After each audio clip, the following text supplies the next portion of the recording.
Olá! Que bom ter você aqui assistindo a esse vídeo. Eu sou Carlos Edson Martins, trabalhador do Grupo Espírita Eurípides Bazanunfo, que fica localizado na cidade de São Luís, no Maranhão. E nesse momento nós temos a proposta de abordar a lei do trabalho. No Livro dos Espíritos, na sua parte terceira, que trata das leis morais, também no capítulo terceiro é abordada a lei do trabalho. Mas como seria isso? Como que esse trabalho teria relevância para os espíritos, seja em que plano ele esteja? Qual seria o objetivo do trabalho? Qual seria o conceito desse trabalho abordado no Livro dos Espíritos? É justamente sobre tudo isso que nós iremos trazer algumas reflexões. Mas antes de tudo isso, nós precisamos apresentar o que é a doutrina espírita. Um professor francês que tinha como nome Hippolyte Léon Denisard de Rivail, em meados do século XIX, foi atraído para alguns fenômenos que, após uma investigação aprofundada, o professor Hippolyte identificou que tinham cunho espiritual. Eram apresentações de espíritos através desses fenômenos.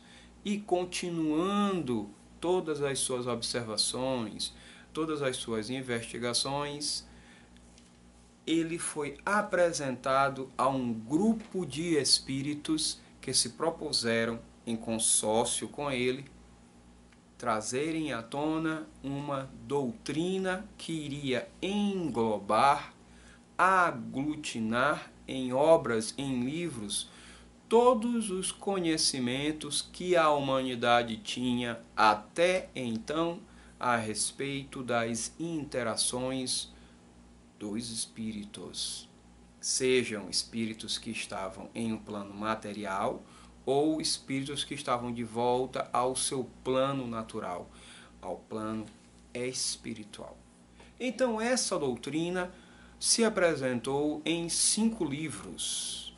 O primeiro chama-se o Livro dos Espíritos, que o professor Hippolyte publicou utilizando um pseudônimo, Allan Kardec. Por que o professor Hippolyte fez isso? Porque ele já tinha uma obra educacional e ele queria evitar confusões a respeito da sua obra educacional com a nova publicação que estava fazendo, que tinha um cunho diferente, que era apresentar essa nova doutrina. O Livro dos Espíritos, ele se subdivide em 4 partes. Essas 4 partes vão redundar em outros livros da doutrina. O Livro dos Espíritos tem essas partes e essas partes vão originar outros livros que vão destrinchar de maneira mais aprofundada tudo aquilo que o Livro dos Espíritos traz. Por exemplo, essa parte terceira que nós vamos abordar, que trata das leis morais e aborda a lei do trabalho, ela vai se desdobrar no terceiro livro da doutrina espírita, que é o Evangelho segundo o Espiritismo. Então, sendo assim, a doutrina tem essa obra balizar, que é o Livro dos Espíritos, e vai se desdobrar em outras 4 obras. A segunda obra é o Livro dos Médiuns, a terceira eu já citei, Livro dos Espíritos, a quarta é a obra chamada O Céu e o Inferno, e a última é a Gênese. Por que esse livro foi chamado Livro dos Espíritos, o primeiro livro, o livro Balizar? Porque como Allan Kardec trabalhou na obra em consórcio com os espíritos, ele não se achava autor da obra. Ele dizia que a obra era dos espíritos e por isso ele a chamou assim. A doutrina espírita é apresentada da seguinte forma, como uma doutrina fundada em 3 aspectos: filosófico, científico e religioso. Princípios filosóficos também foram utilizados nas obras. O próprio Livro dos Espíritos, ele utiliza um princípio que era comum à filosofia, que traz a proposição de perguntas e respostas. Foi o que Kardec fez. Kardec, na obra, ele propunha questionamentos aos espíritos e os espíritos davam, a partir disso, as suas orientações conforme Kardec fazia as perguntas. Houve um viés científico também, porque o Kardec apresentou a ciência de estudo dos espíritos, utilizando várias maneiras de validar as mensagens que ele recebia. Não é o foco da nossa conversa hoje, mas nós podemos citar que Kardec, por exemplo, fazia o seguinte: propunha a pergunta para um médium, que através da sua mediunidade trazia a resposta vinda de um espírito, e propunha Kardec depois esse mesmo questionamento para outro médium, que não tinha contato com o médium inicial, e recebia também a resposta. E comparava essas respostas. Se as respostas viessem com a mesma coerência, com a mesma ideia apresentada, com a mesma reflexão, Kardec então considerava essa resposta como válida. Também analisava o teor da resposta para que elas representassem de fato a expressão de um espírito benfeitor e não de um que quisesse manipular qualquer informação que viesse ser recebida. Então Kardec usava certos princípios para validar as informações e propunha, através de observações que ele propôs como científicas, o trabalho de análise das interações dos espíritos. Esse trabalho é apresentado em especial na segunda obra, que é o Livro dos Médiuns. Ali está todo um tratado prático de observação, um tratado científico de como se dá as interações entre os espíritos. Bem, mas vamos voltar ao foco da nossa conversa hoje. Já disse que o Livro dos Espíritos é o livro Balizar, que traz ali, na sua essência, todos os principais pontos da doutrina, todos os principais princípios que a doutrina apresenta. É importante que nós citemos que doutrina significa um conjunto de princípios.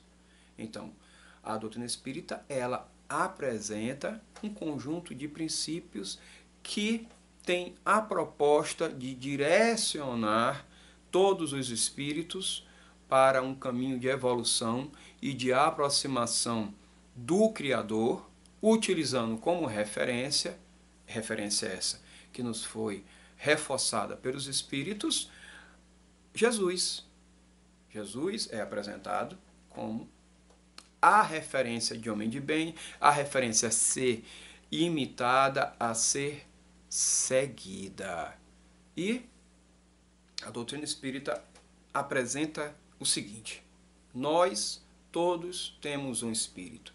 Nesse momento, eu e vocês que estão nos vendo, estão com um espírito em estado de encarnação, porque esse espírito está ligado a um corpo físico, a um corpo material.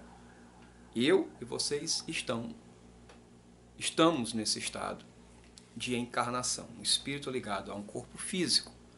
Mas o espírito também ele pode estar em diversos planos. Nesse momento, nós também estamos cercados por outros espíritos que interagem com a gente, mas que estão em um outro plano, que nós chamamos usualmente de plano espiritual, plano astral, como preferir.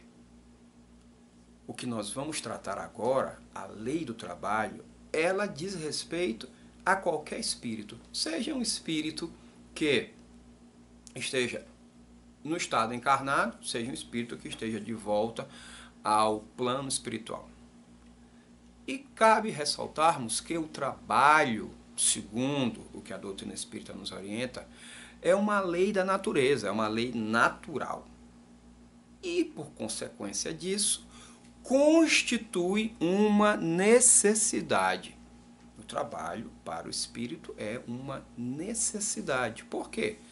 Porque esse trabalho é ferramenta de evolução. Cabe ressaltarmos que o Espiritismo tem uma proposta positivista. Qual é essa proposta? É a ideia de que sempre o espírito está evoluindo sem haver a possibilidade de involução. Isso significa que o espírito caminhará sempre para o crescimento, não para a degradação. Alcançado um certo nível de evolução, esse nível se manterá ou subirá, ou progredirá, ou evoluirá sempre. Não há involução na ótica da doutrina espírita. E o Criador nos disponibiliza todas as ferramentas para que o espírito possa evoluir, que o espírito possa caminhar em progressão constante, mesmo que em alguns momentos mais veloz, em outros momentos mais lenta e até em certos estados um tanto estagnada essa caminhada. A ferramenta do trabalho se apresenta como uma lei natural, justamente para ajudar o espírito nessa evolução, nessa caminhada produtiva para o seu crescimento, para a sua subida na hierarquia espiritual. Cabe frisarmos também que não são somente as ocupações materiais que são consideradas trabalho, de acordo com o Livro dos Espíritos. O espírito, mesmo não ligado a um corpo físico, ele também trabalha. A doutrina considera que toda ocupação útil é trabalho. Então vamos entender bem isso. Existe o trabalho que é o responsável pela nossa subsistência como espíritos encarnados. É aquele trabalho que vai nos permitir angariar condições materiais para nos mantermos nesse orbe, para termos as condições materiais necessárias para a nossa existência. E também para que nós possamos dispor de alguns gozos terrestres. O trabalho permite o acesso material e permite também gozo de algumas benesses que nós podemos conquistar. Esse é o trabalho material. Mas também existe o trabalho constante do espírito. O espírito trabalha no sentido de conquistar conhecimentos e práticas para a sua evolução espiritual. Um espírito que não está mais em um plano encarnado, que não está em um plano físico e está de volta ao plano espiritual. Ele estará lá, naquela situação, em trabalho de preparação para novas existências, caso seja um espírito na erraticidade. O que são espíritos na erraticidade? Na erraticidade são espíritos que ainda precisam reencarnar e por isso ficam vindo em existências e retornando ao plano espiritual, sendo que nesse plano espiritual eles vão aprender, vão trabalhar para conquistar conhecimentos e práticas que sirvam para, em um retorno, em uma nova existência, que as lições necessárias em uma vida material sejam aprendidas. O processo de reencarnação é um processo de aprendizado. Os espíritos, quando se tornam perfeitos e não têm mais necessidade de reencarnar, continuarão trabalhando junto ao Criador em prol daqueles que ainda estão em caminhada. Sendo assim, nós podemos dizer que o trabalho para o espírito nunca para. Entendamos, estamos tratando do trabalho que é uma ocupação útil. Tudo que é uma ocupação útil, segundo o que nos apresenta a doutrina espírita, é trabalho. O trabalho serve, então, para meio de aperfeiçoamento do homem, como uma ferramenta que o Criador nos disponibiliza para que evoluamos, para que cresçamos como espíritos, e também serve para aperfeiçoamento do espírito quando de volta ao seu plano natural, através de angariação de conhecimentos e de práticas que servirão para que ele se burile, que ele se refine, que ele corrija os seus desvios de conduta. Mas é importante observar que os espíritos materiais, os espíritos que estão no plano material, os espíritos que estão ligados a um corpo físico, eles precisam trabalhar tendo algumas questões a considerar. Segundo a doutrina espírita, pais precisam trabalhar em prol dos filhos. É missão dos pais, através do seu trabalho, prover aos filhos as condições necessárias, as condições possíveis para que eles possam ter condições de caminhada em um plano físico.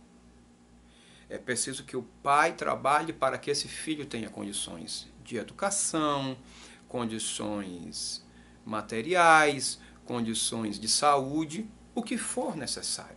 Mas também é preciso que os filhos trabalhem em prol dos pais também. Muitos pais já idosos não têm mais condição de trabalho. E os filhos precisam auxiliá-los, ajudá-los com as suas limitações decorrentes da idade ou de questões físicas, questões de saúde. Então o trabalho precisa ser tanto dedicado com os pais em relação aos filhos, quanto com os filhos em relação aos pais. Olha, nós tratamos de evolução dos espíritos ainda há pouco. O que isso significa? Significa que existe uma hierarquia evolutiva dos espíritos. Existem aqueles que estão no estado mais primitivo, habitando orbes nesse mesmo estado primitivo. Existem aqueles que, como nós, estão encarnados em um mundo, em um orbe de provas e expiações. Existem aqueles que já estão em um nível de regeneração e os que estão puros, perfeitos. Mas apesar dessa evolução espiritual, a necessidade de trabalho continua, se mantém imperativa. O que vai mudar? É que essa necessidade de trabalho ela vai deixando de ser material e cada vez mais espiritual. O espírito, quando alcança um nível de perfeição, que eu citei há instantes, ele não precisa mais reencarnar, mas ele continua trabalhando mais no meio espiritual. Como que ele faz esse trabalho? Ele tenta, com as suas ações, influenciar positivamente os outros espíritos que ainda estão em caminhada evolutiva. Inspira bons pensamentos, inspira boas ações para esses espíritos, trabalha com o Criador na administração do universo. É isso que a doutrina espírita nos orienta. O espírito sempre tem necessidade de trabalho, independente do estado evolutivo em que está. Mas podemos nos questionar, existe limite para o trabalho?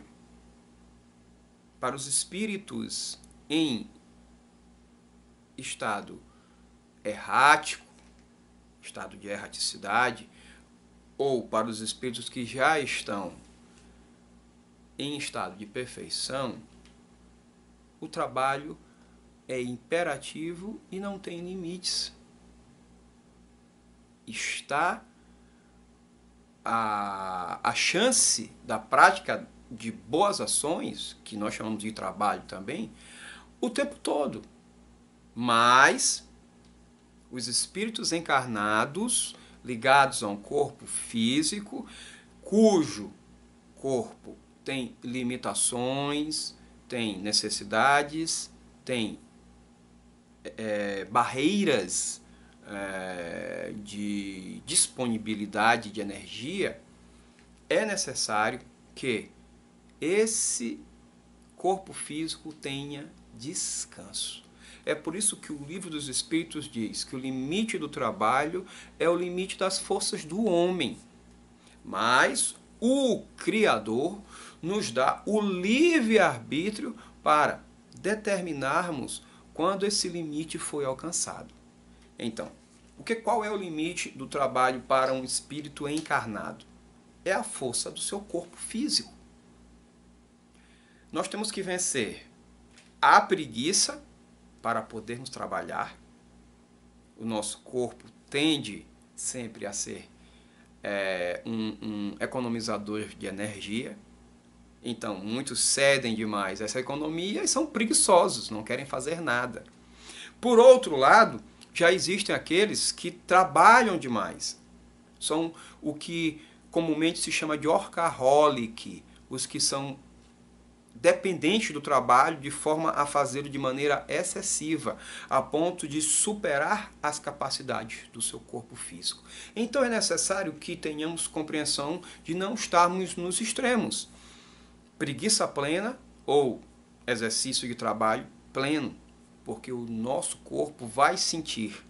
E com muita preguiça não vai evoluir e com muito trabalho vai sucumbir.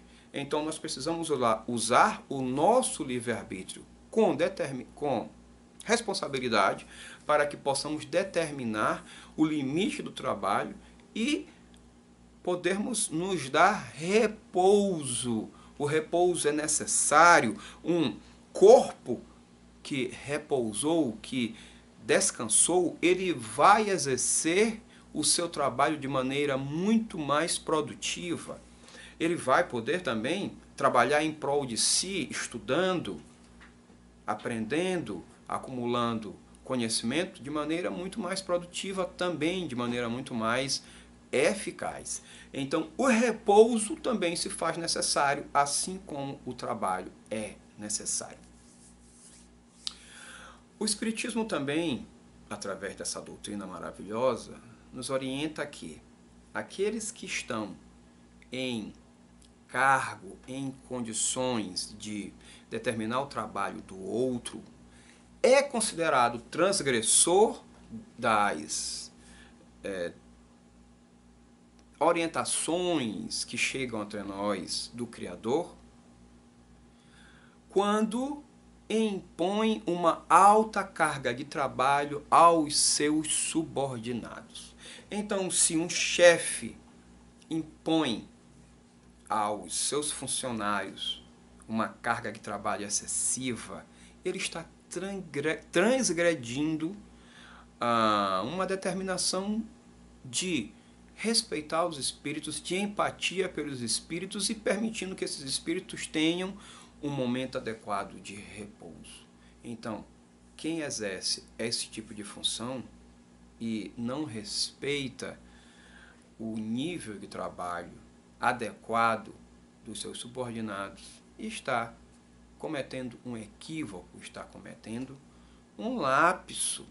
Então observemos que o trabalho ele tem todas essas nuances, seja o trabalho no ambiente físico, seja o trabalho em um ambiente puramente espiritual, ou uma questão que serve também de interação entre espíritos, independente dos planos em que estão. Tudo isso é trabalho, desde que com o intuito de prática positiva, de uma ocupação útil. E além do homem ter direito ao repouso durante os seus ciclos de trabalho, o homem também, pelo que o Espiritismo nos orienta, tem direito à aposentadoria. Ainda há pouco eu citei que os filhos têm a obrigação de trabalhar pelos pais, os pais pelos filhos. Quando os pais estão já aposentados com limitações físicas, os filhos têm a obrigação de auxiliar esses pais. Sendo que os pais já trabalharam muito por esses filhos. Por isso eles têm o direito de gozar a sua aposentadoria. Mas se o pai, independente de já estar em condições de se aposentar, tem alguma limitação física que não permita executar uma atividade laboral, executar um trabalho, esse espírito encarnado, ele precisa receber o amparo dos demais e da sociedade que ele faz parte. Por isso que é imperativo também que nós tenhamos um olhar fraternal, um olhar caridoso, um olhar altruísta para todos aqueles que não têm condições de exercer atividades laborais, atuando com a nossa capacidade de trabalho de maneira a contribuir como seres componentes de uma sociedade em prol desses que têm limitações. Observemos assim que o trabalho também tem um aspecto de dedicação ao próximo. O trabalho também tem um aspecto de demonstração de fraternidade, de uma ação de altruísmo. Quando você se dedica como voluntário para trabalhar, mesmo sem receber nenhuma remuneração, em prol dos outros, esse trabalho ele vai trazer a recompensa, apesar de não ser financeira, mas vai trazer a recompensa espiritual, a recompensa de burilamento do seu espírito, porque esse trabalho vai servir para crescimento e vai servir também como bônus na sua caminhada, na subida de hierarquia dos espíritos, nos tornando cada vez mais próximos de ideias de amor ao próximo, ideias de prática da humildade, de afastamento de ideias egoístas e orgulhosas. Nós sabemos, através dos ensinamentos da doutrina espírita, que o orgulho é a matéria-prima das nossas faltas, das nossas falhas de conduta, das nossas falhas morais. E esse orgulho, quando conjugado ao egoísmo, torna todo o cenário da nossa caminhada mais difícil. Quando nós aprendemos a trabalhar em prol do próximo, em prol de termos ações de empatia pelo outro, de dedicação pelo outro, sem esperar uma contrapartida, nós estamos trabalhando o nosso espírito para nos aproximar do ideal ensinado pelo Mestre Jesus. Jesus, para os espíritas, é um modelo de homem de bem. E ele ensinou, na sua passagem, deixou como legado o ensinamento de que nós precisamos nos dedicar uns aos outros, amarmos uns aos outros. Disse, amem-se conforme eu os amei, conforme eu deixei o exemplo. Jesus ensinou e viveu o exemplo do que ele ensinava. Ele é a referência. Então, se trabalharmos no intuito de sermos cada vez melhores como uma irmandade, como uma família de irmãos que dão as mãos para caminharem juntos, mais próximos do ideal de Jesus, dessa referência que nós temos, que nos aproxima dos ideais também do Criador, melhor também nós seremos como espíritos, porque estaremos nos aproximando do que é o lema do Espiritismo, que aponta para a seguinte ideia: fora da caridade não há salvação. Agradecemos a você, caro internauta, que assistiu este vídeo até este momento.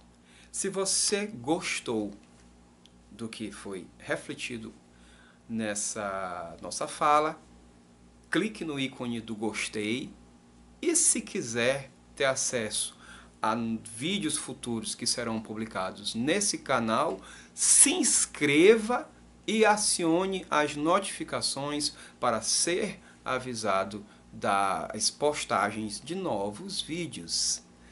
Agradeço muito, espero que todos fiquem em paz e sintam-se cordialmente abraçados. Até a próxima.